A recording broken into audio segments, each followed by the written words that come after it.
दोनही हातांनी धनुर्विद्येमध्ये निष्णात असणारा, बघा सव्यसाची नावाचा अर्थ काय, उजवा तर उजवा पण डाव्या हातानं सुद्धा तो इतका तरबेज निष्णात आहे असा सव्यसाची असणारा अर्जुन त्या इतक्या मोठ्या योद्ध्यानं त्या भगवंताला बघितलं, अरे भगवंता मला जे वाटतंय की या सगळ्यांना मारणारा मी आहे, युद्ध थांबवणारा मी आहे, एकच असा अर्जुन आहे, हा भ्रम झालेला आहे. त्या भ्रमामध्ये हा अर्जुन जगतोय आणि त्या भ्रमामध्ये जगल्याच्या नंतर तो स्वतःचं महत्व सांगतो, शूरता सांगतो, श्रेष्ठत्व सांगतो.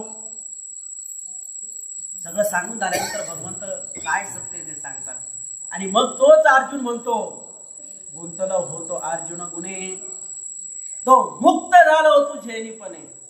कृष्णा, मी अर्जुन आहे,